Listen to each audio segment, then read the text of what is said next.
Welcome to another Fidelity Charitable podcast. I'm Karla Valas, the Managing Director of the Advanced Planning Group at Fidelity Charitable. I'm joined today by my colleague and Fidelity Charitable's Vice President and Chief Compliance Officer, Jill Weiner. Jill, thank you for being here. Thank you. We're here today to talk about charitable remainder trusts and donor-advised funds and how they're both great options as giving vehicles and how sometimes even they're working well together. Jill, tell us a little bit about your role. Thanks, Karla. I manage a team responsible for all aspects of our charity's compliance with federal and state rules and regulations. This includes fairly routinely working with attorneys who work to incorporate charitable giving into their clients' estate and tax plans. So we know many donors are complementing their charitable remainder trust with a donor-advised fund. But let's start from the beginning. Why do people establish a charitable remainder trust? Are there typical scenarios or profiles of people establishing these trusts? Charitable remainder trusts, which I think today we'll just call CRTs, are used for really a variety of reasons. Often they can be used to save income, gift, or estate taxes. And because CRTs are actually tax exempt, they're often used to sell highly appreciated assets at greatly reduced tax consequences. We see at Fidelity Charitable CRTs being used by a wide variety of people. We've seen CRTs recently set up by people whose earning years are brief and explosive, like, for example, a professional athlete. Someone like that is looking to save on income taxes now while their earnings are high, but they want to be able to receive income far into the future, maybe when their high earning years have ended. And alternatively, they may want to be providing for a parent or a loved one who may not be in the same wealth circumstances that they're in. So how does a CRT work? You mentioned that it's tax exempt and that it can be used as part of an income tax planning strategy. Walk me through the tax advantages and the mechanics of the actual trust. So first and most importantly, a CRT is an irrevocable trust. So once you've contributed the asset, it's no longer yours. But the nice part of that is that it means it won't be included in your estate. Because a portion of the contribution will eventually go to charity, you can take an immediate income tax charitable deduction for the portion of the contribution that will eventually end up with the charity. So essentially, there's an educated mathematical guess as to how much money will be left to the charity at the end. And it builds in all kinds of assumptions, like it assumes the current interest rate environment is going to hold steady for the life of the trust. But don't get me wrong, the IRS prescribes very specifically how the math is to be done, and there's even software to do it. But the bottom line is you're calculating what portion is going to be left for charity, and that's your income tax deduction. The trustee of the trust will then sell the contributed property for the full fair market value and pay no capital gains tax, so that's very attractive to most people. And the trustee can then reinvest the proceeds of the sale into income-producing assets. For the rest of your life or a term of years, the trust then pays you or your family members income. And when you die or when the term ends, depending on which time frame you've chosen, either a lifetime or a term of years, the remaining trust assets are going to go to the charity you've chosen, hence the name Charitable Remainder Trust.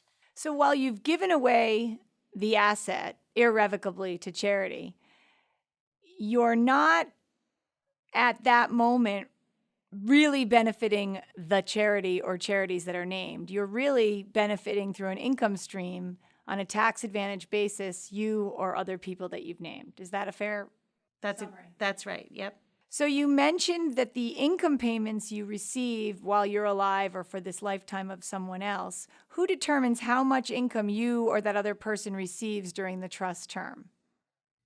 In fact, you actually do. The income payment can be either a fixed amount for the period or a percentage of the trust. So if you go with a percentage, that's actually called a unitrust payment. You call the CRT a CRUT, a charitable remainder unitrust. And the main rule is that the payment has to be no less than 5%, but no more than 50% of the trust at the moment of the payout. If you choose a fixed amount, what you're really doing is selecting a fixed percentage of the initial trust value, and you're paying out that same amount every period. This makes it a CRAT, or a charitable remainder annuity trust. And in terms of the payout frequency, the rules just require that the payments be made at least annually, but certainly they can be more frequent, for example, quarterly.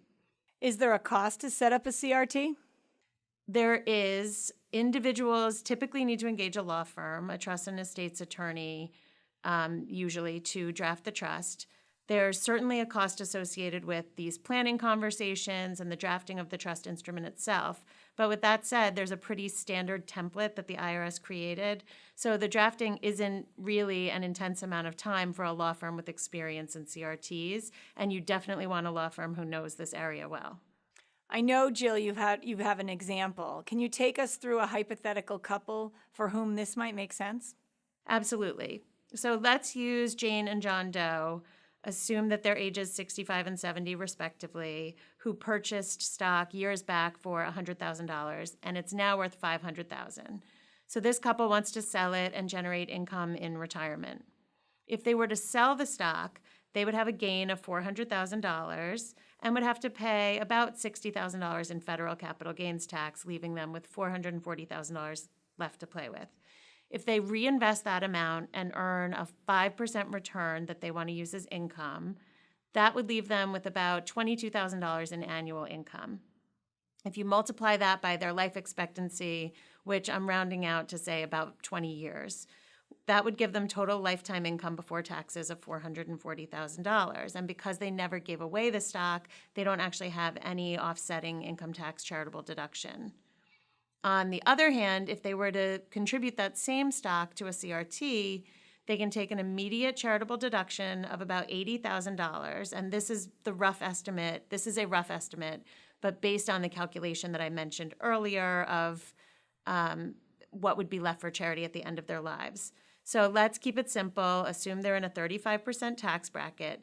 This $80,000 deduction is going to reduce their current federal income tax by about $28,000. Then the trustee of the CRT sells the stock for the same amount, and remember it was worth $500,000. But because the trust is exempt from capital gains tax, the full $500,000 can be reinvested by the trustee. So the same 5% return inside the trust is actually going to produce $25,000 in income, which before taxes totals about $500,000 over Jane and John Doe's roughly 20-year lifetime. So that's about $60,000 more in income than if the Does had sold the stock themselves. And another bonus is that because the assets are in this trust, which is irrevocable, as I mentioned, they are protected from creditors. Interesting. Creditor protection. That becomes a large amount now out of the estate. $60,000 in additional income over about 20 years. Sounds like significant advantages. So let's, though, change gears a bit. What are the top questions Fidelity Charitable gets regarding CRTs? Well, number one is always, can Fidelity Charitable be named as the charitable remainder beneficiary of a CRT? And my answer really depends on whether it's an existing CRT or not. If the CRT hasn't been established yet, a donor advised fund or a DAF, like a giving account at Fidelity Charitable, is really a great choice. It provides flexibility to have the DAF either distribute grants immediately to the charities you've named as successors on the DAF, or to allow a family member to have advisory privileges on the DAF after your death.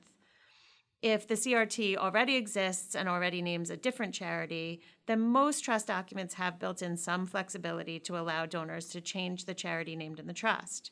However, there are costs associated with having the trust document amended, and I would just caveat that complete inflexibility can happen, but is extremely rare. So once in a while, you can't change that beneficiary at all. So if it's something you think you're going to need, you should work with your estate planning attorney to incorporate that flexibility up front, or just use a DAF, because the reality is that charity is so personal to people, and changing charitable priorities can happen as people's experiences evolve. So imagine if you're passionate about the environment and you select an environmental conservation organization as the remainder beneficiary of your DAF. Years later, you watch a friend or family member battle leukemia, and all of a sudden your cause shifts. So paying a law firm to amend your trust document really takes time and money.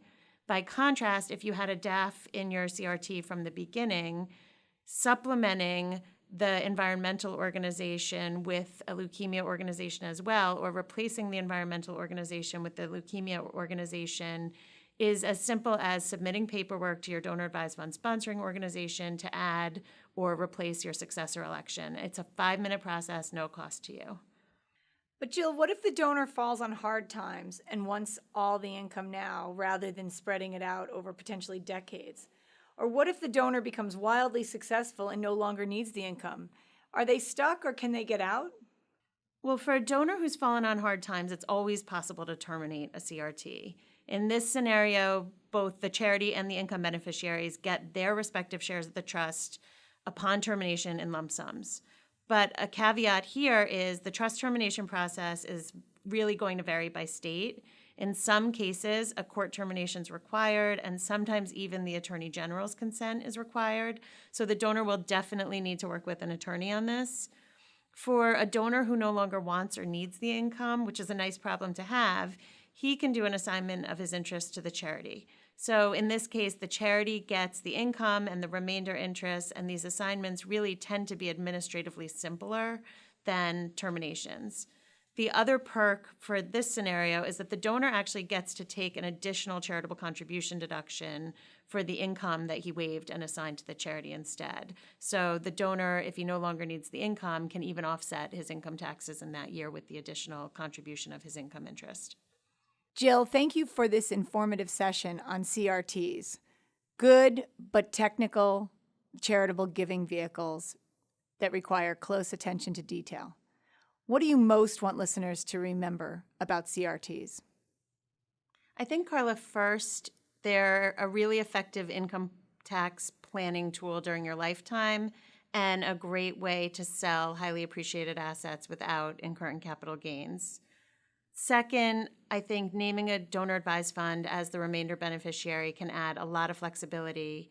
And finally, you need to work with a great lawyer, and this is only going to be the right tool for you if you're a charitably inclined individual. We've been talking to Jill Weiner about charitable remainder trusts and donor advised funds and how they work so well together. You can find more podcasts on other topics at fidelitycharitable.org. Thanks, Jill. Thank you. I'm Karla Valas. Thanks for listening.